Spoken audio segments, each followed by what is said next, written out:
Welcome to the Find Your Leadership Confidence podcast with Vicki Nedling. You are about to discover impactful lessons that help you grow as an individual, grow your confidence, and find the positive and good within you, so you powerfully and authentically become the best version of yourself. Be sure you visit our website at www.findyourleadershipconfidence.com. While you're there, subscribe to us via your favorite network. Now tune in, get ready, and enjoy the journey of emerging as a leader of exception in the 21st century. Welcome everyone to the Find Your Leadership Confidence podcast. I'm Vicki Nedling, your host, and here today to share topics and guests that will help you grow as a confident leader and take your business or your life to the next level.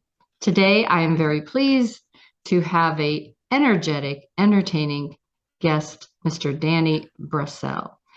Let me tell you a little bit about this gentleman.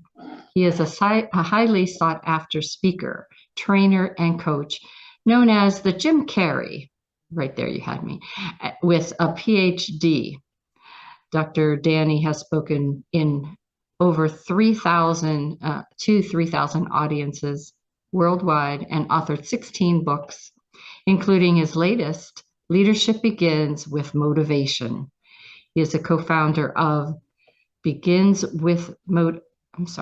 www.thereadinghabit.com, and reading is all caps. So again, thereadinghabit.com, the world's largest reading engagement program. I chose today, I kind of combined some of the titles that Danny had suggested, and I wanted to do leadership and communication. So please join me in welcoming Dr. Danny Brassell. Thanks so much for having me, Vicki, and thanks for all you do to spread a little bit of joy in the world. We need it nowadays. Absolutely. You have to get us in the positive mindset. I always start out with the easy question, and that is, tell everybody, what part of the country do you call home? Well, now I'm spending part of my time in Denver, Colorado, and the other half in Los Angeles, California, but I'm usually on the road on an airplane somewhere. So COVID must have really hampered your style for a little bit there. Actually, COVID was a true blessing. I have this ability to always take negatives and turn them into positives. And what I loved about the pandemic was it really got me to prioritize my family a lot more. And it was wonderful, actually.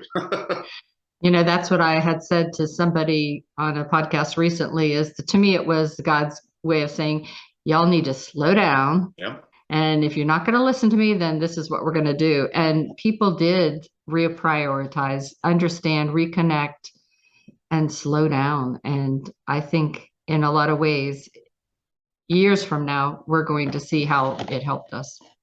Indeed. So this is the next question I have, is one that always intrigues me. I love to read. And when I got married, until I had children, which was 9 years later, I noticed my husband never read. And here's this man has 2 masters, and he never read. Now that's changed. Sitting by a pool watching kids and being bored, I guess, got him reading. But why don't people read? That's a great question, Vicki. I think I'll share an anecdote from my own experience, because it's ironic.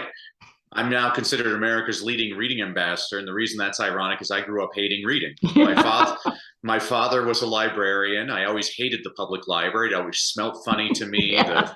The furniture was uncomfortable. There was always some elderly woman telling me to be quiet.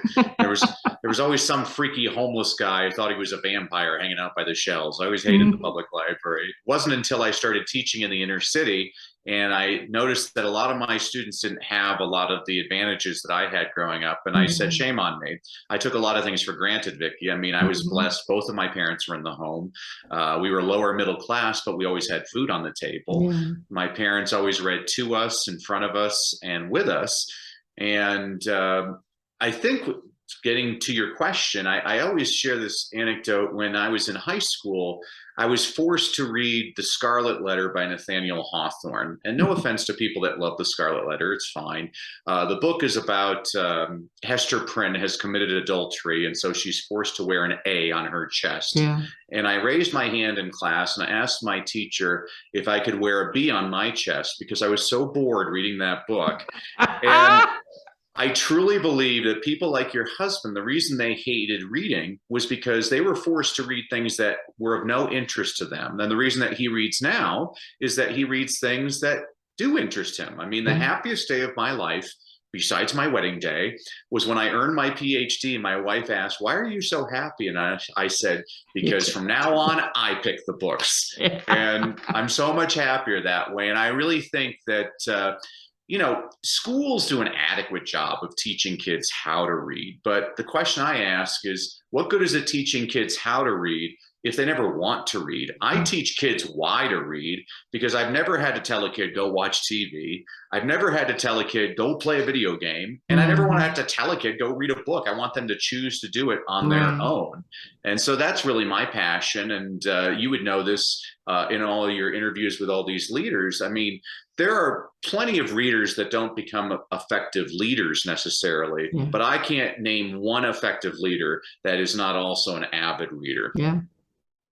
Yeah, I know. Jeff Olson is one of my mentors, and he's like, read 10 pages a day of not crap, but motivational things that are uplifting your mind. And it just does make a difference. When my youngest was in first grade, it was just at the time where the focus went from where you were learning to read in first grade and second grade to you were learning to read now in preschool.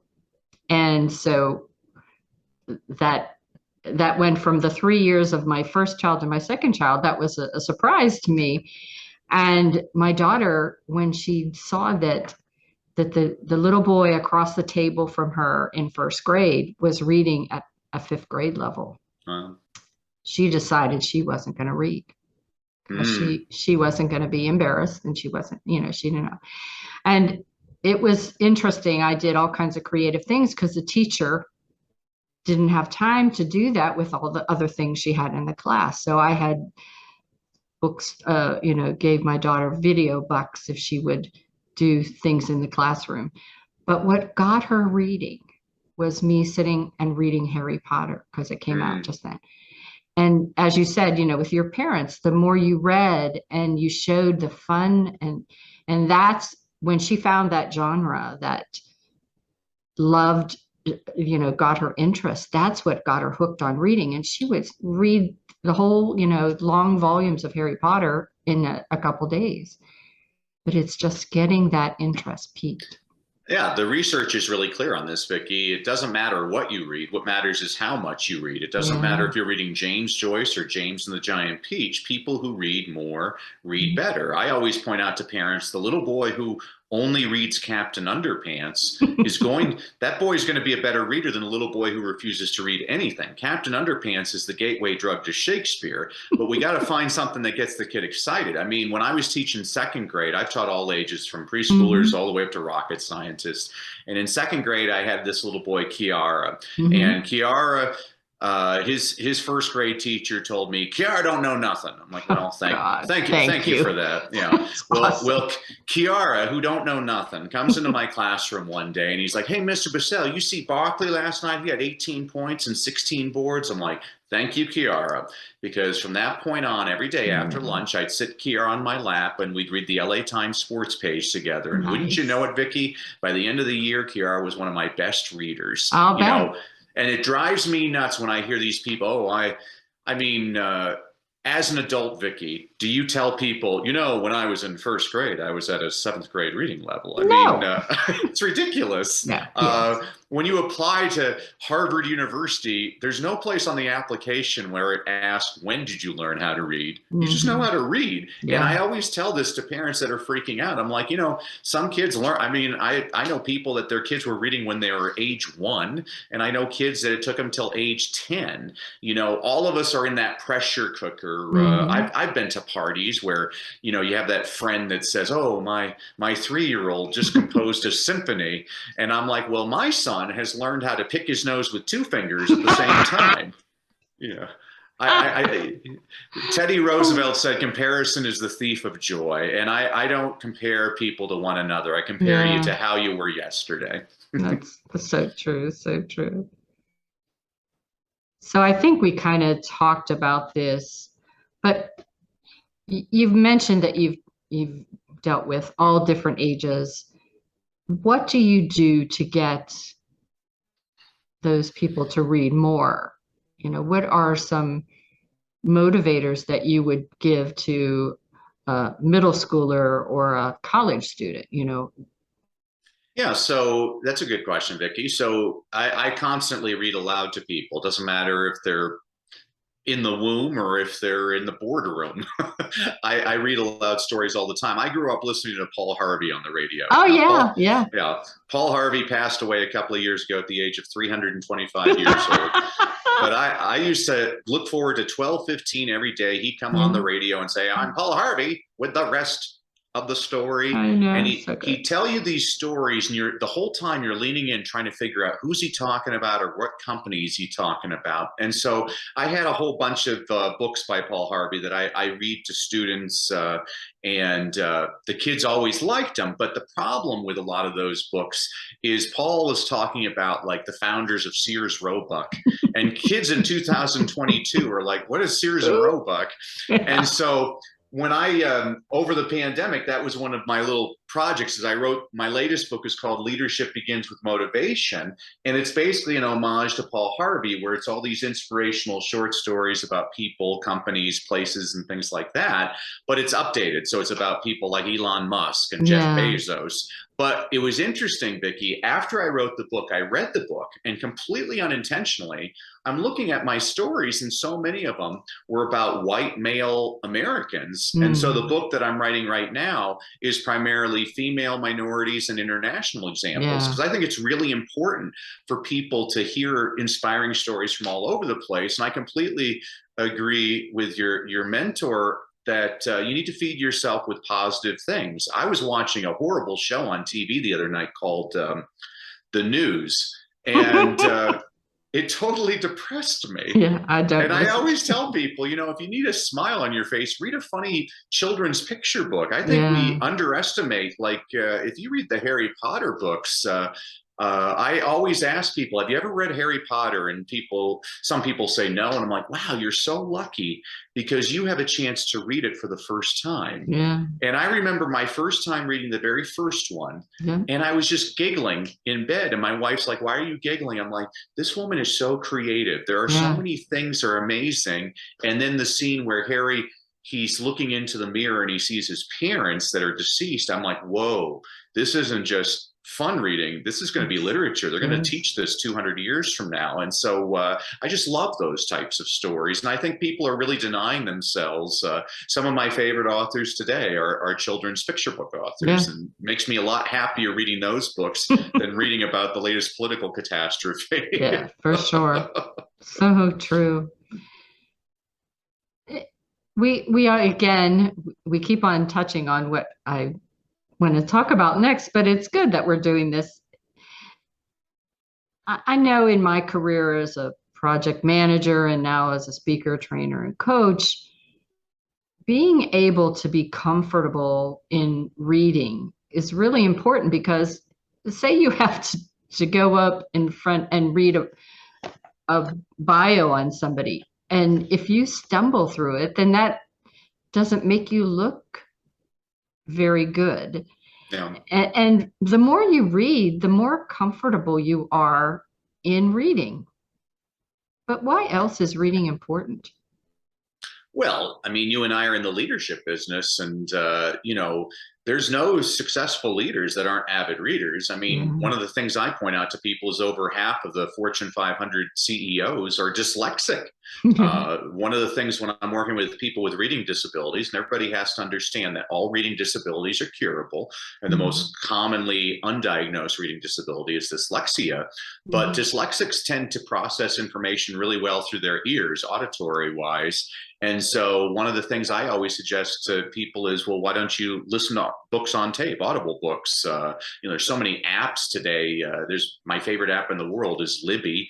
Libby allows me to check out audiobooks from my library all the time. And so while I'm driving, I'm also listening to something meaningful that's positive.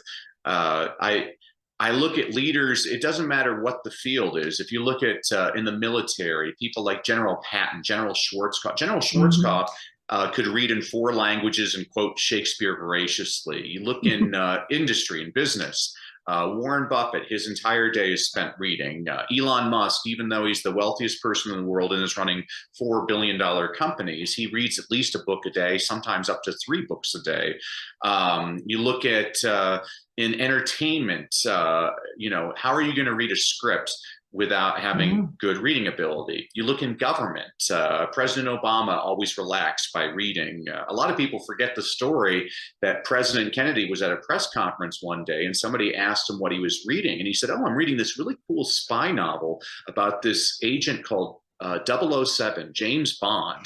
And because of that press conference, MGM bought the rights to the series, and that's why they filmed those movies, was because of an offhand comment by the president. That's crazy.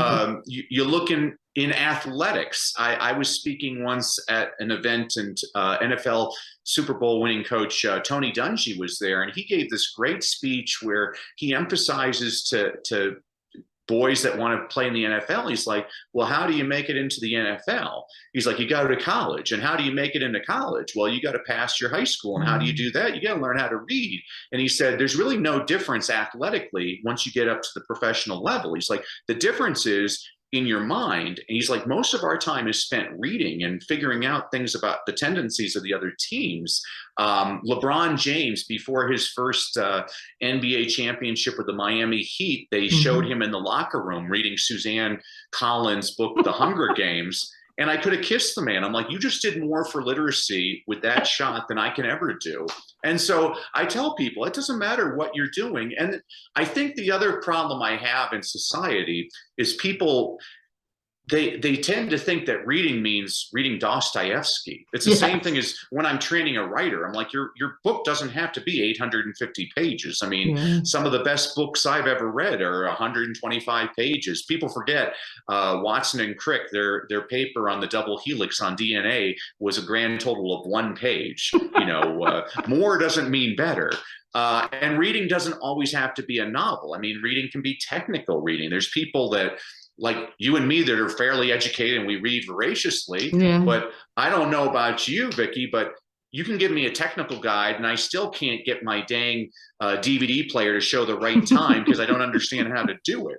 I'm not that sure, but there's plenty of people that read technical things. There's people that can read sports pages better than others, or a cookbook. These are all types of reading. When I hear people talking about a literacy crisis, I'm like, oh, that's a bunch of garbage. I mean, people today are reading so much more. Now, it might be the social media, it might be reading on your iPad or something, but let's get rid of these definitions from 100 years ago. I mean, let's broaden the definition of what literacy really means.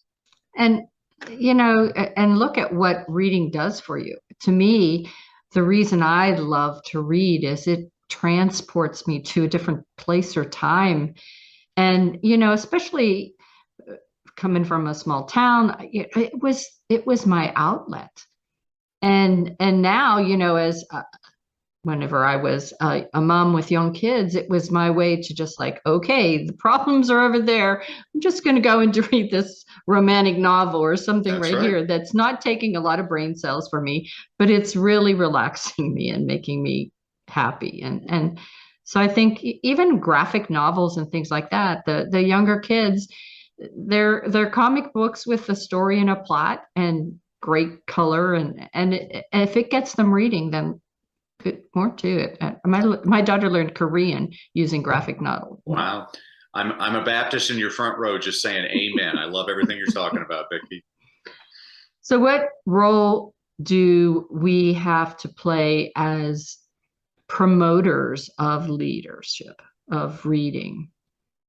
Well, so you had mentioned in your very nice intro for me, one of the things I do is I have the world's top reading engagement program, which in just over 2 months, 67 days, I'll show parents via videos every day for about 5 minutes. I show them ways to get their kids excited about reading, because the more excited you are to read, the more likely you are to read. And the more you read, the better you get. Now, people that go through our program, the typical student improves their reading ability by 2 to 3 grade levels, which is all fine and good. But that's not what gets me excited. What's near and dear to me, what's important to my heart, is that kids that hated reading now love reading. And so no matter what school does to get them to hate reading, for the rest of their lives, they'll be readers. And so I like to just give all kinds of tips to parents. And there's 2 numbers I always tell parents are important. So those numbers are 67 and 20. So the number 67, a lot of people will tell you it takes 21 days to change a habit. And to those people, I say, show me the research on that. It's a completely fabricated number. I actually know where the number comes from. It comes from a wonderful book written in 1960 by Dr. Maxwell Maltz called Psycho-Cybernetics. Now, Dr. Maltz was a plastic surgeon, and in the preface of the book, he wrote that he noticed it took most of his patients about 21 days to get used to their new face. Well, a lot of personal development, self-help gurus, a lot of people that I admire, by the way, they started telling people it takes 21 days to change a habit, and that's completely nonsense. Well, in 2009, the University of London did a habit formation study, and they determined it took anywhere from 18 to 254 days to change a habit, and the average was 66 days. Now, I don't like the number 66, so I threw in a bonus day, 67 days. And it depends on the type of habit you're trying to change. So for example, if you want to drink a glass of water before breakfast, that might take about 18 days to form that habit. But if you want to quit smoking, that's going to take 254 days. And here's why this is important, Vicki. Let's say you go on a diet and you follow it religiously for 21 days, but on day 22, you fall off the wagon. Well, you blame yourself, and that's wrong, because the research shows that it takes on average at least 3 times longer than that to firmly establish a habit. So that's the first number I want parents to remember. The second number is 20. So researchers were trying to figure out characteristics of successful students around the world, and they stumbled upon something that just blew them away. It was the number of minutes spent reading outside of school. So they looked at the low kids, the average kids, and the high kids. The low kids, the kids in the bottom 20th percentile, they average less than a minute a day of reading outside of school. That didn't surprise anybody. It's probably why the kids are at the bottom of the class. But this did startle the researchers. The kids in the middle of the class, the C students, your 70th percentile, average students, they average 9.6 minutes a day reading outside of school. And so if I'm doing a live training with parents, this is when the room gets real quiet, and all of a sudden a person raises their hand and says, wait a sec, are you saying if I can get my kid to read 10 minutes a day at home, I can take him from an F to a C? That's exactly what I'm saying. There's a lot of research to support this, but this blew away the researchers even more. The kids near the top of the class, the 90th percentile, A- level students, do they spend 3 hours a day reading outside of school? No. Is it 1 hour a day? No. The average was just over 20 minutes a day. My entire mission is to help you find those 20 minutes a day. And here's 2 things that are great. First of all, the minutes don't have to be consecutive. So you can do 3 minutes here, 5 minutes here. And second of all, being read aloud to is just as important as reading on your own. So let's say it takes you 10 minutes each way to take your kids to school. Well, put in an Audible book and listen to it. You've just covered your 20 minutes. And so those are the things I'm trying to train parents. And, one of the big tips I love to give parents, I'll deal with some parents that'll tell me, oh, I have nothing to read at home. I'm like, oh, you do. President Bush Sr., 30 years ago, signed a very important law in the United States. It says every television set in America has to have closed captioning. So one of the first tips I give to parents is turn on the closed captioning on your TV. And people will say, well, wait a sec. If the show's in English and the subtitles are in English, what good does that do? I'm like, well, that's a fair point, but let me make a point. How often have you ever watched a show with subtitles and not read the subtitles. That's very difficult to do. Your brain is directed towards that text. Okay. And there's research to support this. If you look at reading scores around the world, the more kids watch TV, the lower the reading scores are in every single country in the world except for one. The country where the kids watch the most TV also has the highest reading scores in the world. It's Finland.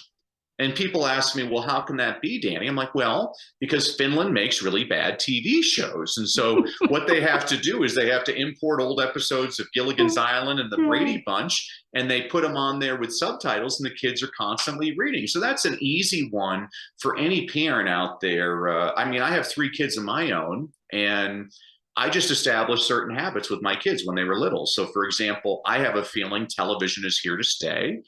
And the rule in our house is before the kids turn on the TV, they have to bring me something to read to them. And so when they were little, they'd bring me like a picture book, and we'd read that before they turned on the TV. Now my kids are all teenagers. And so, they'll bring me something on their iPad, a short little article that they read, something like that. And we'll read those together.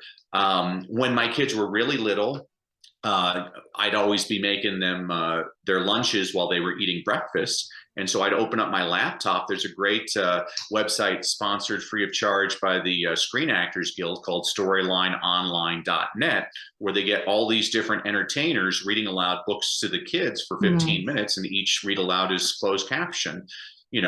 I'm covering 15 minutes while the kids are eating breakfast, and they're getting books read aloud by like Jason Alexander and Lou Diamond Phillips and Haley Duff, and like award-winning books like Stella Luna and Somebody Loves You, Mr. Hatch. There's all kinds of wonderful books on there.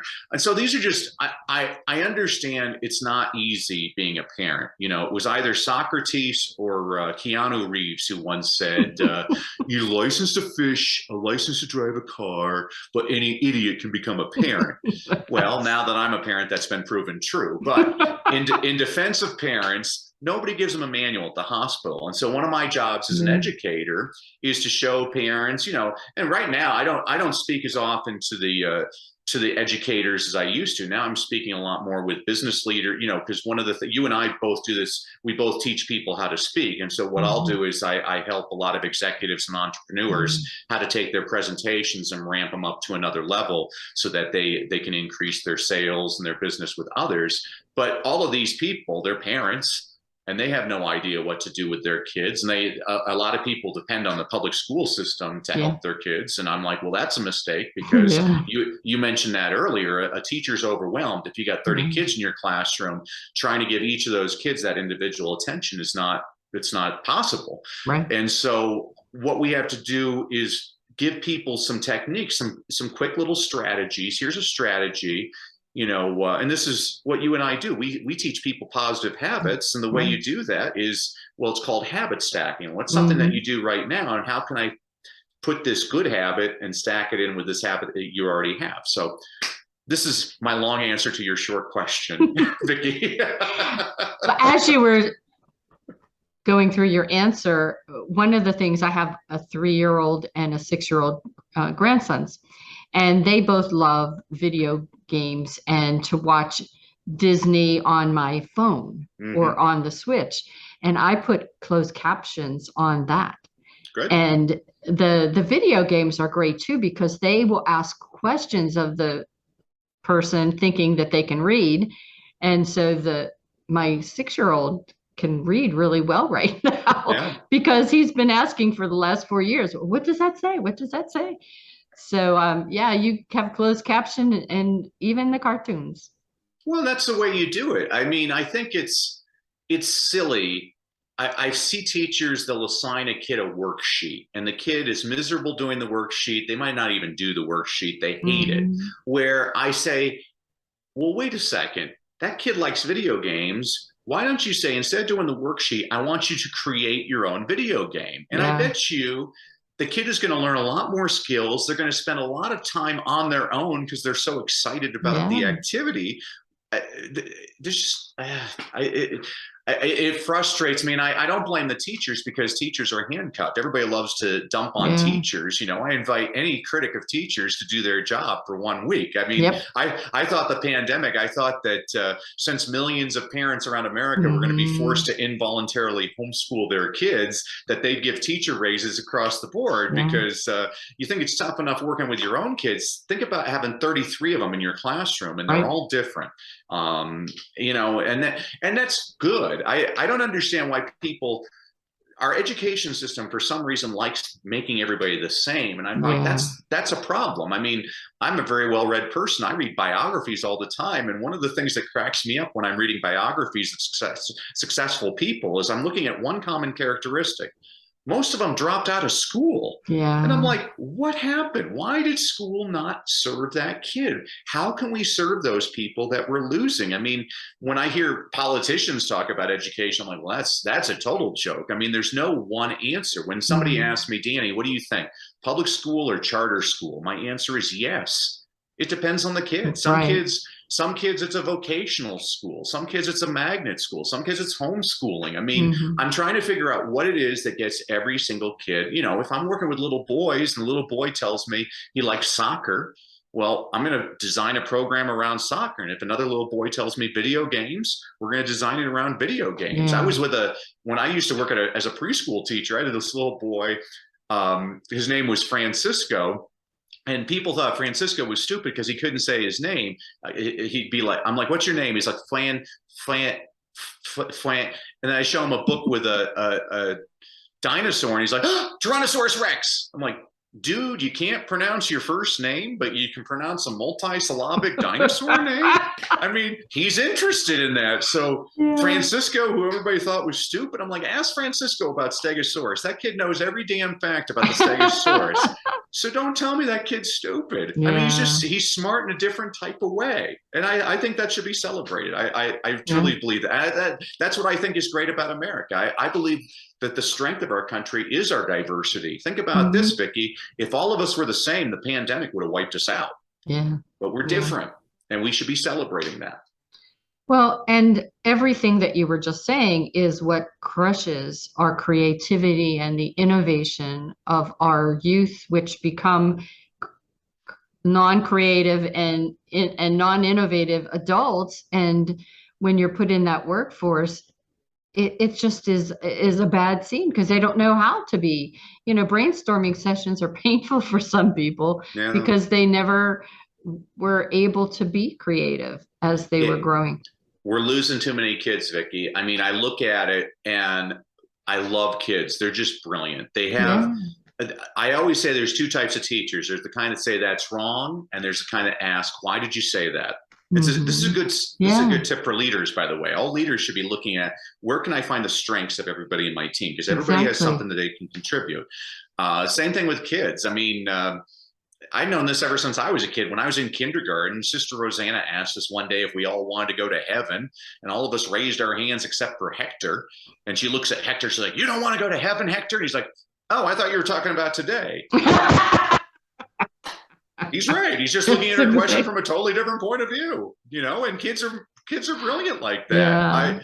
I listen to kids constantly. I'm like, wow. I mean, I look at one of my favorite movies is Apollo 13, the true story of the Apollo astronauts that were stranded. And my favorite part of the movie is there's a scene where there's scientists. He's like, well, we got to fit this square in this circle. And this is all that they have on board on that ship. And we've got 1 hour to figure it out, or else they die. Right. And the guys figured it out. It's because they had to think differently. They had to think creatively. And we should be. It bothers me that again, it's cogs in a wheel. We're trying to make everybody the same. And this is where the education system's not serving us so well anymore, because we're not creating factory workers anymore. We're in a post-information society, and, kids have to learn how to code, and they have to learn about technology and things like that. And are we properly preparing our kids? And I used to tutor underachieving geniuses. I've always referred to all of my students as underachieving geniuses, but twice I actually did work with underachieving geniuses. And this one little boy I worked with, Tyler, at age 12, was getting interviewed by Google for a job at Google. And the interview was one of the most fascinating interviews I'd ever heard. They gave him a telephone book and they said, well, what are the odds you open up the book to Smith? And he had to give them calculations on, well, how he would figure that out. They asked, here's a thermometer. How can you measure the Empire State Building with this thermometer? And I'm sitting there like, I have no idea. And Tyler comes up with like 30 different, I mean, the kid was amazing. He's like, well, you could drop it from the top and measure the time it took for it to hit the bottom. Oh, you could put it next to the Empire State Building and look at the sun and base it based on that. You know, I mean, I'm just sitting there like, I had no idea. And then my favorite one he came up with, he's like, oh, or you could go to the basement of the Empire State Building, find the superintendent of the building and say, hey, I'll give you this brand new thermometer if you tell me how tall this building is. And I'm like, how did he just think of all of those possibilities? And it makes me feel, I was excited. We're celebrating the anniversary of 9/11, one of the worst things ever to happen. But, I always look at the positives that come out of things. I mean, for 3 weeks after 9/11, not a single person flipped me off on the freeway. People were civil to one another. Yeah. That was a beautiful moment. But one of the things I liked was President Bush Jr. when he was president right after 9/11. One of the things he did is he invited a whole bunch of Hollywood writers to the White House to give him scenarios of worst case scenarios of things that a country could do to destroy our country. And I'm like, wow, that's creative. He got people that get paid for a living to think of these horrible, robots will take us over or whatever. But I'm like, oh, that was really good though. He got people giving him scenarios so that we could figure out ways to prevent that. I was like, that's the kind of thinking I want. I want to be around people that aren't afraid to surround themselves with people that think a lot differently than them. And that all leads us back to the more you read, the more you know, the more you think of the possibilities. Absolutely. So how do we develop entrepreneurs and executives that will be creative, innovative, and great leaders? Well, so Tom Peters, the great speaker, he says that some of the best leaders, they're reading fiction all the time. They're thinking, I thought it was great when you're talking about when you had little kids and sometimes you just need to read a romance novel, get you thinking. I like that. I think people need a mix of fiction and nonfiction. I think that's where we're losing a lot of kids in schools. The kid that doesn't want to read, a separate piece by John Knowles might be interested in reading a biography on Abraham Lincoln or, reading a marketing book by Dan Kennedy, something like that. I think. And that's what you see with a lot of the people that you and I are encountering in roles of leadership is, I've never seen a single corporation say, oh, we need you to read The Catcher in the Rye by tomorrow morning. No, they don't do that. They're like, we need you to think of a way that we can increase our output in operations in Indonesia or something. I mean, when I'm reading about people like, you read about Andrew Carnegie. Andrew Carnegie was amazing. Like he goes to he runs US Steel. He's one day he asked like the workers how many, I don't remember what he was calling it, but he was like, how many shifts did you just do? And they were like, oh, we produced 5. And so he takes a piece of chalk and on the sidewalk, he writes 5. And the next crew comes and they're like, why is there this 5 on the sidewalk? And the crew is like, oh, that's how many shifts we were able to create in our last shift. And they get all angry. And so at the end of their shift, they erase the 5 and they come up with 8. And then the next shift they come, they're like, what's that 8? They're like, well, that's how many shifts. And so then they erase it and it's like 12. And so in 24 hours, Andrew Carnegie doubled the efficiency of this plant just by that simple gesture. Yeah. I was listening to an interview with Steve Wynn, the owner of all the Wynn casinos. He has over 13,000 employees, but he never has an employee of the month. Instead, what he does is he gets all the employees to share their stories of incredible, extraordinary service. And what happens is when a person hears another person bragging, oh, well, I helped guide this person through the casino and showed them exactly where their room was. Well, then a person's like, well, I gave a free dessert to this kid on their birthday. And then the next person, well, wait a sec, I cleaned the room and I made sure to put 3 mints on the pillow. And all of a sudden they're just getting competitive and they're showing each other, well, this is what positive behavior is, where is what we need. We need a lot more of that. I mean, when I was a school administrator, I always I replaced faculty meetings with potlucks, because nobody likes faculty meetings. Yeah. They like potlucks. And so during our weekly potluck, I'd run it like King Arthur. Now, anybody remembers King Arthur? The rule was, when the knights were sitting at the round table, they were only allowed to talk about their triumphs in the field. And if any of the knights had a problem, they would share their problem with the group, and the rest of the knights would go around and offer possible solutions to the problem, as opposed to most faculty meetings or business meetings where it's usually just people griping about, my life's tougher than your life. You're never going to get anything accomplished doing things like that. I mean, you used to work with UPS. UPS has all kinds of policies and procedures that crack me up. I mean, I don't know if they still do this, but for a long time, company-wide, the policy was every day you only had the 180-second stand-up meeting, where at any level of the company, you weren't allowed. Yeah, that stinks, because it was the smartest thing ever. It's like, you have to get it all done in 3 minutes. You're all standing, and then we're going to work. I mean, that was a great policy.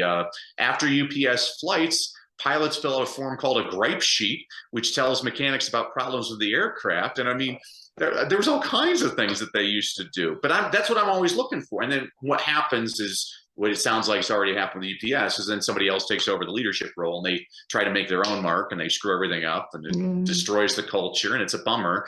I've seen it with too many companies, but every now, I mean, I'll tell you a great story about a company leader. The guy that used to run Costco was considering, Costco's a top 50 company. People don't realize that. I mean, Costco, most of their money, the reason their products are so cheap is that's not where they make their money. They make their money on the memberships. And the reason they have great memberships is because it's the most incredible company ever. My wife, she convinced me to get a Costco membership. I got to admit this, Vicki, before I was a member of Costco, I didn't know you could return merchandise. I mean, and when I started returning things at Costco, I'm like, well, this is stupid that they take these returns. And then I started thinking about, like, no, it's not, because I only shop at Costco because I trust them 100%. And the new leader of Costco wanted to raise the price of the hot dog and the soda from above $1.50. No. And it was great. The old CEO is like, over my dead body, you're never raising that. We've kept that the same for 50 years. And I'm like, that's cool. Company culture. Yeah. So I don't know. I always like to celebrate the ones that are, I mean, I fly airplanes all the time. I'm on United constantly. And well, this is kind of a funny story. I had my up in the air moment. I actually sat next to Jeff Smisek, who's a former CEO of United Airlines. Right. And he couldn't believe that I recognized him. And I'm like, dude, I see you on the video every single week. I mean, I see you more than I see my wife. And at the end of the video, he'd always say, if I could personally meet and greet every single one of you, I'd say, thank you for flying United. And so they shut the door, and I looked at him like, Jeff, I just saw 200 people get on this plane. I didn't see you say thank you to any of them. And he got mad at me. And I'm like, dude, it's a joke. If I was flying Southwest, Herb Kelleher would have made me vice president for that comment. And so then I had to spend the rest of the flight giving him positive examples from United. And I mean, I had a pilot once, my next book's going to be called The Best Years of My Life Were Wasted at O'Hare International Airport in Chicago. I got on a plane once at O'Hare. I was one of the first people on the plane. It was really cold, and I felt, this is bad. It took about 45 minutes for everybody to get on the plane, and the pilot gets on board and says, I'm not taking this plane. And so we all have to deboard. We have to get reticketed. We have to go to another terminal to get our other plane. There's like handicapped people and elderly people. This takes 5 hours, Vicki. And so we get on the other plane, same crew, same pilot, and you could feel it in the air. People were ready to light the torches. What's this pilot going to say? And he gets on and he's like, you ever have one of those days, people? And everybody starts laughing. And he's like, I could tell you all the things that just went wrong the last 4 hours. But the fact is, we screwed up. I am so sorry. I am so grateful you are flying United. We're going to make this the best flight you've ever had. We really appreciate you flying United. And I'm like, wow, what a leader. He just did everything you're supposed to do. He took responsibility for the problem. He apologized, and he said, we're going to get better. And I guarantee you, he took 300 complaints and turned them into at least 50 letters. I know I wrote a letter to United saying, this guy just handled this incredibly. Yeah. And so those are the things. When I'm reading, I want to get back to your original question. If I'm an entrepreneur or a business leader, I'm reading things that are going to encourage me. I want to see perspectives. What are some examples of superior service? Or if I need to marketing support, okay, I need to read about marketing. Oh, psychology. Oh, I'm going to read this. I'm going to read Robert Cialdini's books. Anything he writes is just gold. Yeah. You talked about at the beginning, mindset, Carol Dweck, all for research into mindset. I think these are important things that people have to read. And these are the books they don't tell you to read at school. I mean, Think and Grow Rich by Napoleon Hill was written in the 1930s, just as useful today as it was back then. The Power of Positive Thinking by Norman Vincent Peale, How to Win Friends and Influence People by Dale Carnegie. I mean, these books are 70 years old, but the wisdom is just as applicable today as it was back then. Much better than Beowulf. I can't stand Beowulf. I hated that book. It was like, it's a wonder anyone in 12th grade ever read again. Okay, it is time for rapid fire. So here's where we will just give you a word or phrase, and you give me just a quick response as to what comes top of your mind. No wrong answers to this. This is going to get me in trouble. So what's your best memory from teaching? I had a little boy when I taught kindergarten, Jose, and on the first day of school, he was crying because he didn't want to leave his mom. And on the last day of school, he was crying because he didn't want to leave me. I have a nursery for the church, and that's the thing. The best thing is, as you said, the first day they're crying, and it's like, it's okay, Mom, I got this. And then later, whenever they're sitting on your lap and they're calling you Mom. It's like, those are precious moments. Storytelling as your secret weapon. Storytelling is my secret weapon. Absolutely. This is what when I'm training people how to become better speakers. Actually, I did this with my son the other day. He was giving a speech and I'm like, you should have asked me to help you out. This is a boring speech. The way he was so he had to talk about a famous person, and he was so into giving all these facts about a person. Like, people forget facts. They remember stories. You have to touch them. You have to move them. And so storytelling, Walt Disney said people think in pictures. One of the things when I'm training people how to speak, I say, I've actually never written a speech in my life. I just illegally download images off of Google and create a PowerPoint. And then those pictures guide me on where I want to go with my stories. Two great points there. Yes, if people would understand that PowerPoint just needs to be an image or a simple quote or something, and then you just speak from the heart, what it just be so much better.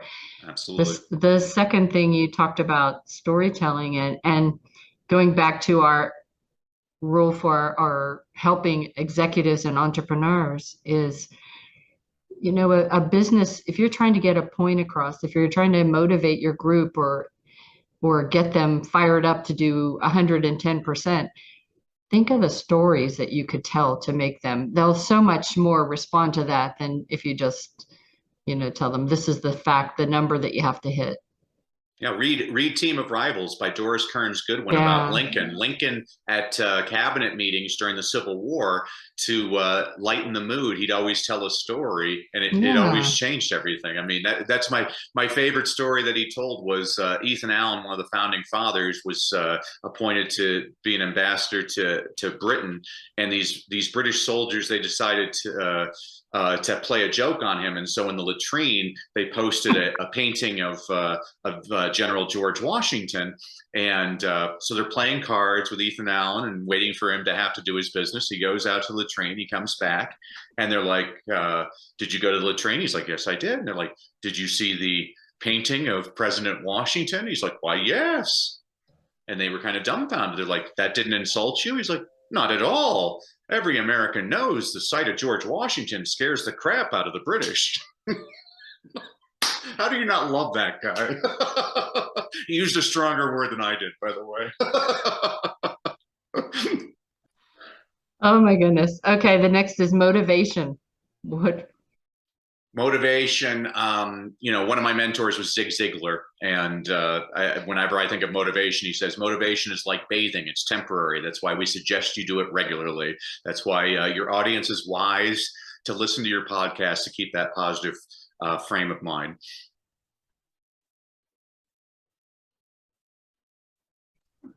What is the one thing you still want to do?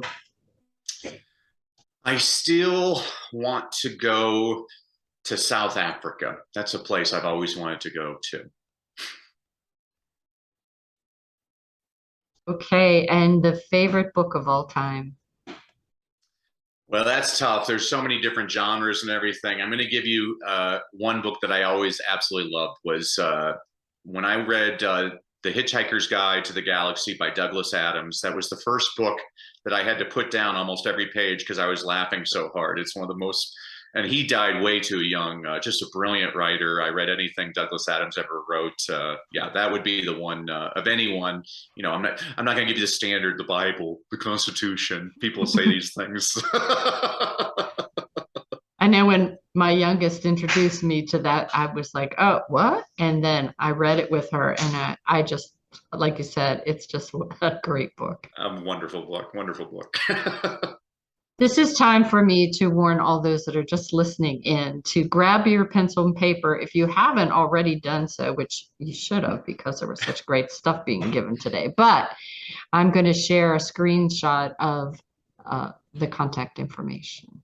Yeah, and while you're sharing that, I'll just tell everybody the most important website there is if you go to freegiftfromdanny.com. Again, freegiftfromdanny.com. I'm going to give everybody two gifts for enduring my storytelling today. First of all, I'm going to give everybody a complimentary e-copy of my book, Read, Lead, and Succeed. This is a book I wrote for a school principal who was trying to keep his faculty and staff positively engaged. So I said, okay, I'll write you a book.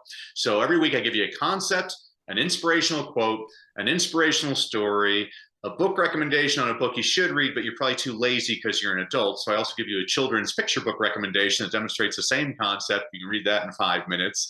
And I'm also going to give you all access to a 5-day reading challenge I did online last summer for about 700 parents worldwide, where every day for 5 consecutive days, you'll be with me for an hour, and I'll be giving you all kinds of tips on how to get your kid excited about reading. Because the more excited you get your kid to read, the more likely they are to read. Yeah. And the more you read, the better you get. Those are my gifts to you at freegiftfromdanny.com, and I just really appreciate you having me today, Vicki. Awesome. So his website is dannybrassell.com, and he's on Facebook, LinkedIn, Instagram, Twitter, and YouTube. Just search his name, you will find him. It has been such a pleasure.